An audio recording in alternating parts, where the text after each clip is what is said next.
The moment I walked into that courtroom, I felt her eyes on me. My own daughter. She didn't smile, she didn't acknowledge me. Instead, she rolled her eyes as if I were nothing more than a burden, an inconvenience, a stranger she was forced to tolerate. My heart tightened, but I kept walking. Then something happened that no one expected.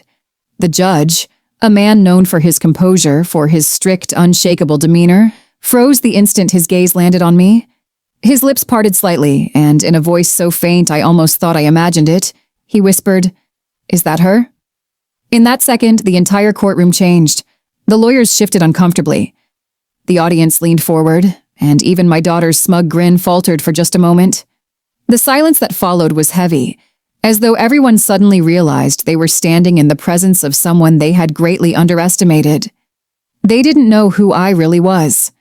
Not the judge, not the attorneys, not even my own daughter. But they were about to find out.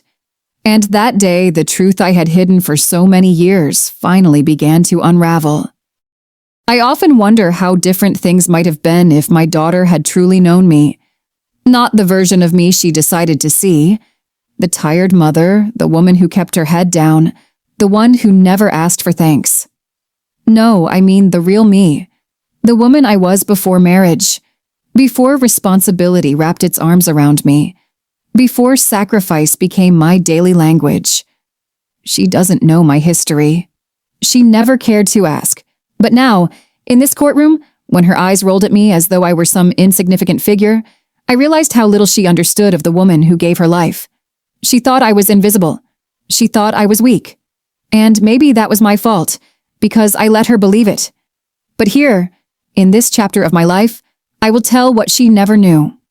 Long before I married her father, long before I became someone's wife and then someone's mother, I had a life that was mine alone. A life she could never imagine. I was born into struggle, but struggle made me sharper, stronger, more determined than most. My family had little, but what we lacked in wealth, I tried to replace with ambition.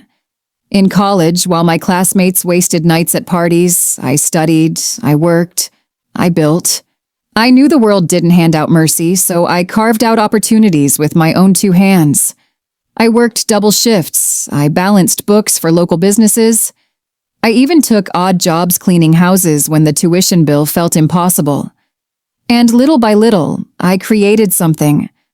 I built connections. Not the shallow friendships of youth, but real enduring ties with people who mattered. Professors, business owners, attorneys.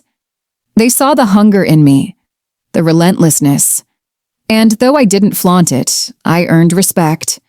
This is the part my daughter never knew, that by the time I was 25, I had already begun laying the foundations of a quiet empire.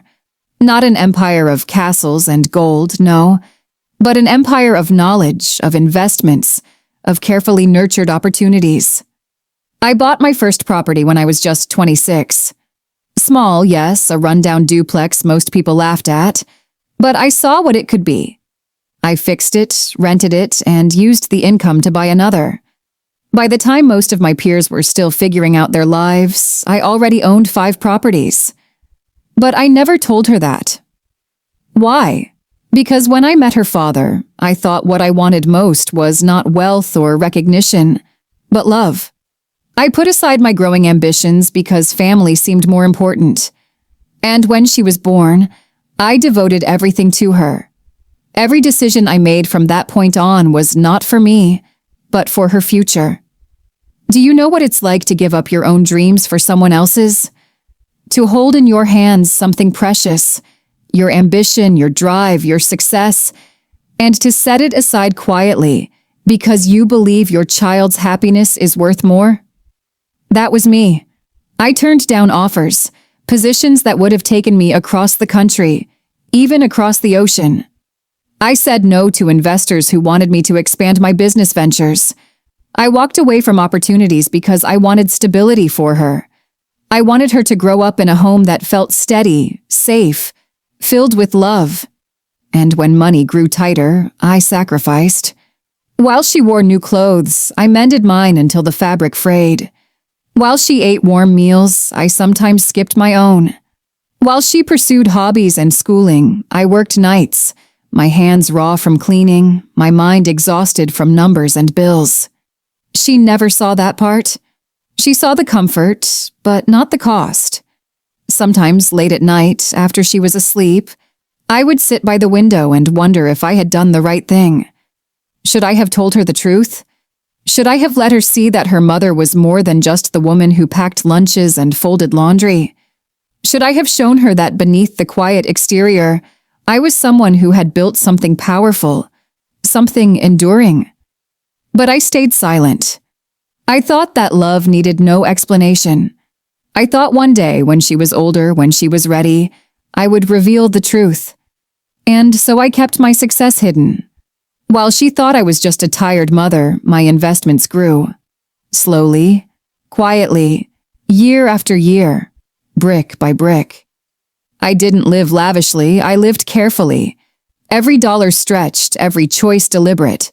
I reinvested, expanded, bought, and sold. I kept meticulous records, I protected every asset.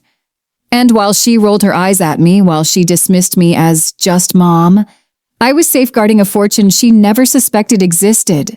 I remember one particular evening when she was about 12. She came home from school, upset that her friend's mother drove a luxury car while ours was old and worn. She asked me why I couldn't be more like them, why I couldn't do better. I wanted to laugh but also cry.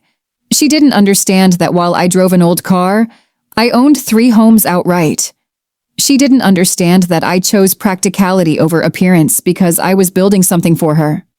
I swallowed my pride and told her not to worry, that one day she would understand. But deep down, I wondered if she ever would. Now in this courtroom, watching her roll her eyes at me as though I had given her nothing, as though I was nothing, I realized the irony.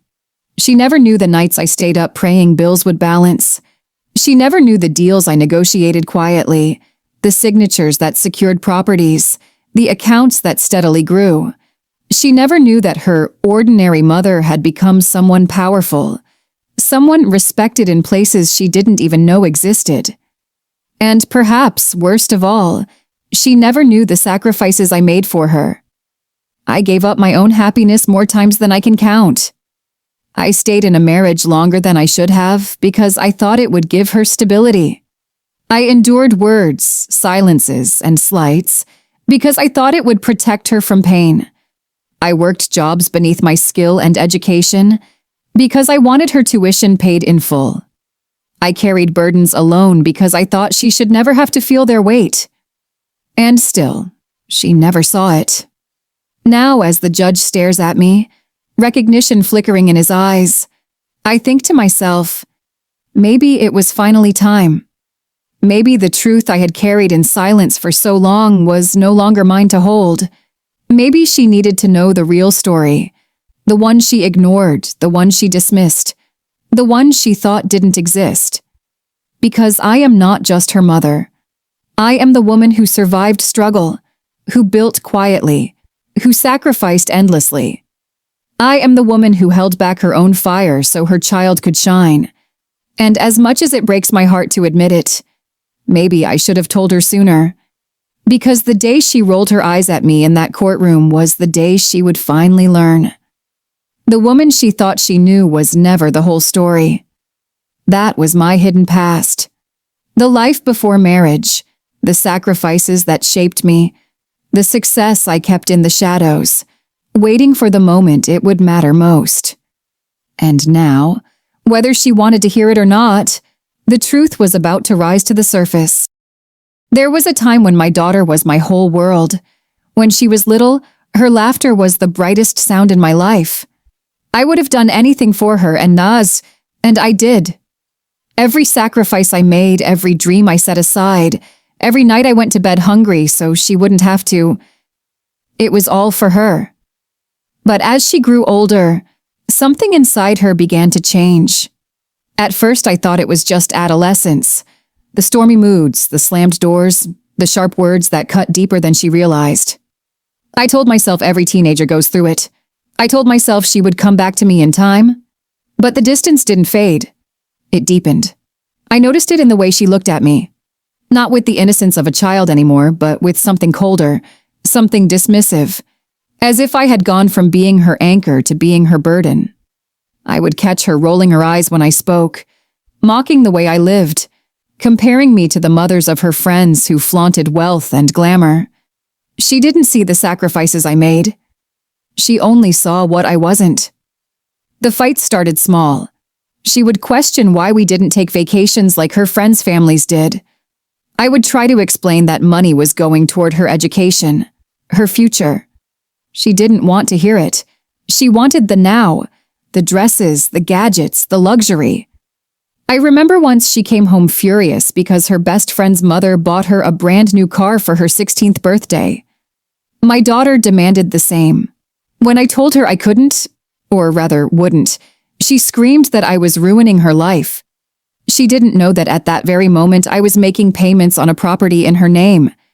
She didn't know that while her friend drove a shiny car, my daughter already had the foundation of an empire waiting for her. But she didn't want to understand. She didn't care to. Her words became sharper, her tone colder, and her eyes. Oh, those eyes. They stopped looking at me with love. They started looking at me like I was in the way. The dismissive looks cut deeper than any insult. She would glance at me across the dinner table and sigh as if my presence embarrassed her. When her friends visited, she barely introduced me, rushing them past me as though I were some shameful secret. She mocked my old clothes, my plain jewelry, my simple habits. She didn't see that beneath those worn fabrics and modest meals, I was quietly building a future for her. And then came the lies. She began hiding things from me. First it was little lies, where she was going, who she was with, then bigger ones. Money missing from my purse, valuables that suddenly disappeared. I confronted her, but she denied everything, her voice dripping with arrogance. It was as though I had become her enemy, not her mother. Each time we fought, I told myself it was just a phase. But deep down I felt something slipping away, the bond between us unraveling thread by thread. The final betrayal. That was the wound I could never heal. It began with papers, documents I hadn't expected to see. My daughter, my own flesh and blood, had filed a legal claim against me.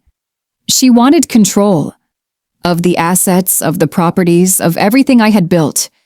She accused me of mismanaging money, of hiding resources that were rightfully hers. Rightfully hers. The words shattered me. All those years I had gone without so she could have more. All those nights I had worked so she could sleep peacefully. All those dreams I had buried so hers could flourish. And now she stood on the other side of a courtroom, demanding not only what I had worked for, but my dignity too. When I walked into that courtroom and saw her roll her eyes, I realized the truth. She didn't just want wealth. She wanted to erase me from the story of how it was built. She wanted the rewards without the sacrifice. Do you know the pain of watching your child choose greed over love? It's not like any pain I've ever known. It is not a cut or a bruise. It's a hollowing out of the soul. I would have given her everything in time. All she had to do was wait, to trust, to love. But she couldn't. She looked at me not as her mother, but as an obstacle, not as the woman who gave her life, but as the gatekeeper standing between her and what she thought she deserved. Her betrayal wasn't just in the legal papers, in the cold language of court filings. It was in every dismissive glance, every scoff, every eye roll that said, "You're nothing. You don't matter. I don't need you anymore." The courtroom became the stage for her final act of cruelty. She sat there, confident, believing she had already won. Her lawyers whispered in her ear. Her friends nodded from the back row. She thought she was untouchable, but she didn't know who I really was. She thought I was just her mother, a worn, fragile woman past her prime. She didn't see the years of resilience, the strength I had built from surviving storms she couldn't even imagine. She didn't know the sacrifices I had made were not signs of weakness, but proof of power. And while she chose greed, I chose silence, because I knew silence carried weight. I knew that when the truth finally came to light, it would not be shouted. It would arrive like thunder after a long, deceptive calm. I loved my daughter. I still do, in some hidden corner of my heart that refuses to let go. But love does not erase betrayal. Love does not undo the sting of being discarded like yesterday's news. The hardest part wasn't losing her respect. It was realizing she never gave it in the first place. She didn't see me as a mother. She saw me as a bank, a ladder, a means to an end. And when she thought she had outgrown me, she tried to cast me aside. That was her mistake, because in her greed, she forgot the truth. She forgot that every brick, every dollar, every opportunity had been laid down by my hands. She forgot that the woman she mocked, the one she dismissed, the one she betrayed, was the very reason she had anything at all. And so, when I stood in that courtroom, facing her cold eyes and the smirk she couldn't hide, I didn't crumble. I hurt, yes. The pain of betrayal is sharp and merciless. But I also stood taller than I had in years. Because for the first time I realized the power wasn't hers to take. It had always been mine. She could roll her eyes, she could twist the truth, she could even drag me into court. But she could never rewrite the story of who I am and what I built. And that truth, the truth she never wanted to face, was about to come crashing down around her. That was the betrayal at home. The distance, the fights, the cruelty, and finally, the moment she chose greed over love. And as painful as it was, it became the very fire that forged my strength for what came next. I used to believe the past could stay buried if I wanted it to. That the choices I had made, the people I once knew, and the life I once lived would remain mine alone, tucked away in silence. I never felt the need to brag. I never needed the applause of strangers or even the recognition of my own child. But life has a way of dragging truths back to the surface, especially when betrayal digs deep enough to unearth them. When my daughter dragged me into that courtroom, she thought she was exposing me. She thought she was tearing me down, cornering me into admitting weakness. What she didn't realize was that her actions were forcing the world to remember exactly who I had been all along. There was a time when my name carried weight. A time when doors opened for me not because of who I married or what I inherited, but because of what I had built with my own two hands. I had connections, not the kind my daughter parades around with now, shallow friendships built on gossip and convenience. Mine were forged through struggle, through trust, through long nights spent proving myself when the world expected me to fail. Bankers, attorneys, professors, even politicians. They knew me. They respected me. And while I never flaunted that respect, I carried it quietly, like a hidden armor. I remember a man named Richard Stanton. He was a real estate attorney who, years ago, helped me close on my first commercial property. He once told me, "You're the sharpest woman I've ever worked with. People underestimate you, but that's your advantage." He was right. People always underestimated me. And I learned to let them. Because while they laughed at my old car or my modest clothes, I was signing deeds and contracts that built a foundation stronger than their laughter could ever shake. And then there was Evelyn Harper, a woman I met through one of those grueling part-time jobs in my 20s. She started as a mentor, became a partner, and eventually, a friend. She taught me that reputation wasn't about noise. It was about consistency, about showing up, about being relentless, about letting success speak louder than pride. I never told my daughter about Evelyn or about Richard or about the others who became my allies in quiet ways. Why would I? She was a child. She didn't need to carry the weight of my past triumphs. I thought I would tell her one day when she was ready, but she never asked. She never cared to know. So I kept it all hidden. The wealth I had built, the power I quietly held, The reputation that lingered in boardrooms and law offices, long after I had stepped back to raise her. To her, I was just mom. And for years, that was enough for me. But in the courtroom, when she chose to attack me, to strip me of dignity, something began to stir. People in that room recognized me, not as a frail mother dragged to court by her own child, but as the woman they had once dealt with. The woman who had closed deals, who had negotiated with steel in her voice, who had walked into rooms no one expected her to enter and walked out with everything she wanted.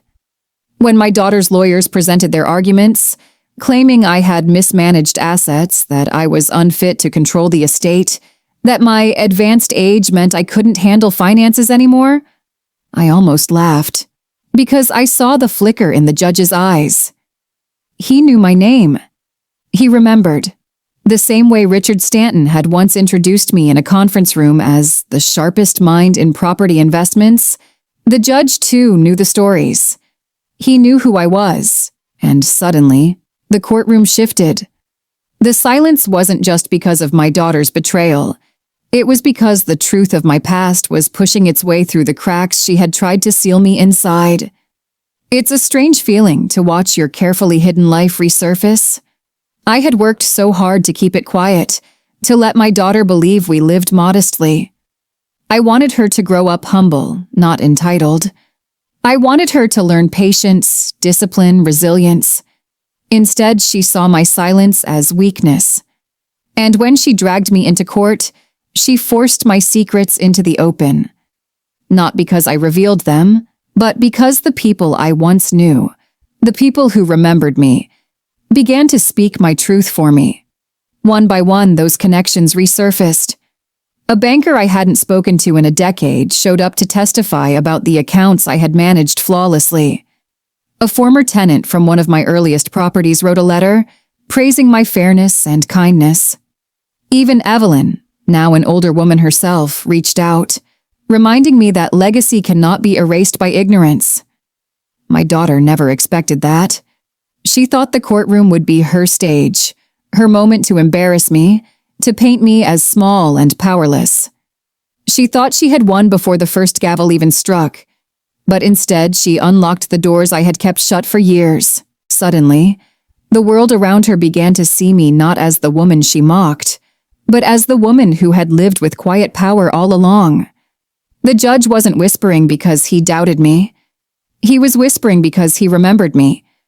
Because the name on those documents wasn't just a name, it was a reputation, a history, a legacy that no amount of betrayal could erase. I had never boasted about my past because I didn't need to. Success doesn't always shout. Sometimes it whispers. Sometimes it waits. And sometimes when the moment comes, it resurfaces with a force so undeniable it silences even the cruelest voices. My daughter thought she could drag me down. Instead, she pulled up everything I had tried to keep hidden. She exposed not weakness, but strength. Not failure, but legacy. Not shame, but pride. And as I sat there watching her confidence falter, I felt a strange mix of sorrow and triumph. Sorrow because it had come to this, that my own child only learned who I was in the setting of a courtroom battle. And triumph, because no matter how much she tried to erase me, the truth was stronger. The secrets had resurfaced. The people I once knew, the wealth I had built, the power and reputation I had kept hidden, waiting for the right moment. And now, thanks to her betrayal, the world saw them once more. She wanted to shame me. Instead, she revealed me. And from that moment on, the game had changed. Cruelty doesn't always arrive with fists or blows. Sometimes it slips in quietly, through words spoken too loudly, in front of too many ears.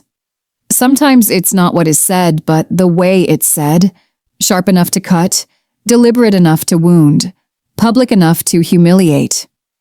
That was the cruelty my daughter chose. I had endured years of eye rolls, dismissive glances, and silence sharp enough to pierce a mother's heart. But nothing prepared me for the way she turned her words into weapons, not in private, where pain could be hidden, but in public, where she knew I couldn't escape the humiliation. The first time it happened, I still remember the sting. We were at a dinner, not with family, but with strangers. Her colleagues, her friends, people she wanted to impress. She introduced me not as her mother, but as, "This is my mom, she just, stays at home, doesn't really do much." The table laughed politely. They didn't know how those words sliced through me. They didn't know the years I had given up so she could sit at that very table. They didn't know that while she brushed me off as someone who didn't do much, I had quietly built the very foundation that carried her into that room. I smiled, as mothers do. I stayed silent. But inside, a part of me cracked. As the years went on, the cracks deepened. She began correcting me in front of others. Small things at first. The way I mispronounced a name, the way I asked a question. She would roll her eyes, laugh, and say, "Oh, Mom, you don't get it." But it didn't stop there. At family gatherings, she would complain loudly about me. "My mom doesn't understand modern life. She's stuck in the past. She can barely manage her own things." Her friends would laugh. Cousins would exchange looks. And I would sit there, shrinking smaller and smaller, biting my tongue until it nearly bled. But the worst cruelty came when she realized she could use her words to strip me of my identity. In front of others, she stopped calling me Mom. She referred to me by my first name, as though I were just another woman in the room. Do you know what it feels like to be erased by your own child? To hear her reduce you from mother to a mere stranger in front of people who should have known your bond?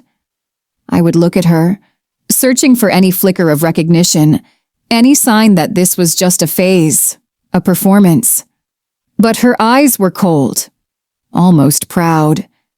And the more I stayed silent, the bolder she became. The courtroom became her stage. In front of strangers, attorneys, the judge, and the public, she sharpened her words into knives and threw them at me with precision. She called me incompetent. She called me senile. She called me unfit.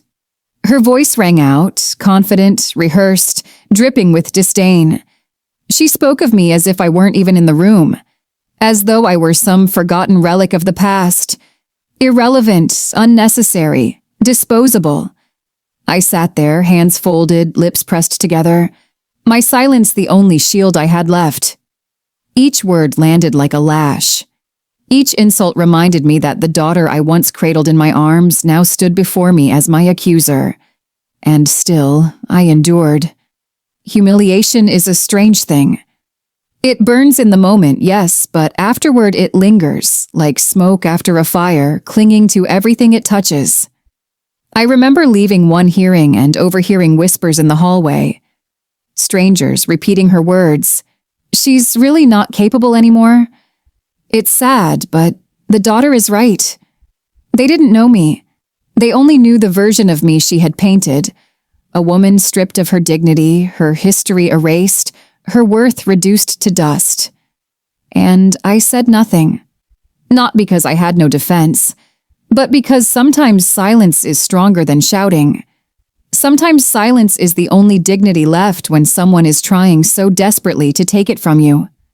There were moments I wanted to stand, to scream, to tell the entire room who I really was, what I had endured, what I had built.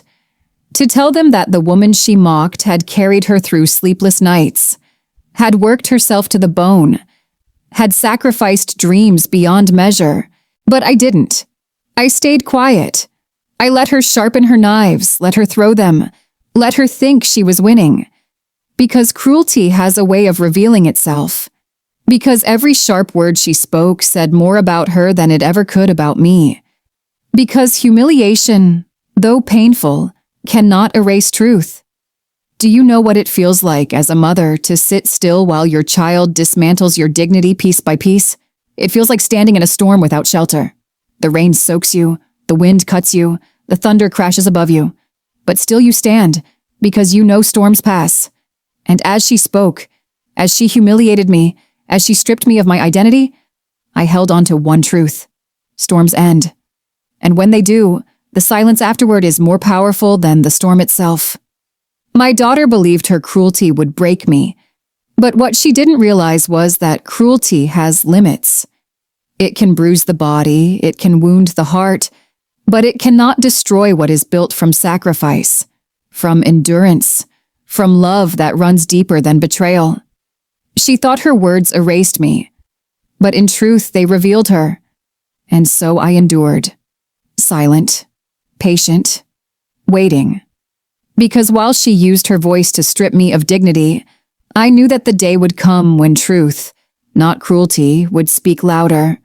That was my daughter's cruelty, the sharp words in front of strangers, the deliberate stripping of identity, the humiliation that left me silent. But silence does not mean weakness. Sometimes silence is simply the strength to wait for the moment when cruelty collapses under its own weight. And that moment was coming. There are moments in life when time slows down, when the air feels thick, and every eye in the room locks on you as if the world itself is holding its breath. That was the moment I heard the judge whisper. It wasn't loud. It wasn't theatrical. It wasn't even meant for the courtroom to hear. But his words carried more weight than any gavel he had ever struck. He looked at me, his eyes narrowing, his lips barely parting, and he whispered, "Is that her?" For a second, the words floated in the air, like a secret no one was supposed to know. But the silence that followed was deafening. The attorneys stopped flipping their papers. The clerks froze mid-scribble. Even the bailiff, standing like a statue by the door, shifted uncomfortably. Everyone heard it. And suddenly, every head turned toward me. My daughter's smug smile faltered. Just moments before, she had been glowing with confidence, leaning back in her chair as if victory were already hers. She had called me incompetent, unfit, a relic of the past. She thought she had stripped me of dignity. She thought she had erased my identity. But the judge's whisper, it changed everything. Her eyes darted toward him, then back to me, confusion flooding her expression. She opened her mouth, but no words came. The arrogance in her face dissolved, replaced by something she hadn't felt in years. Doubt. I didn't speak. Not yet. I sat there, calm, collected, hands folded in my lap.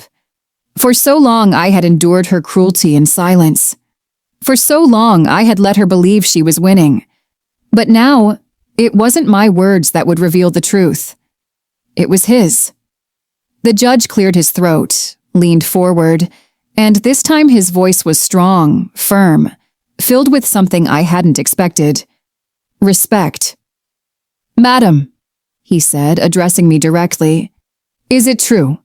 Are you the same woman who once—" He paused, as if weighing his words carefully.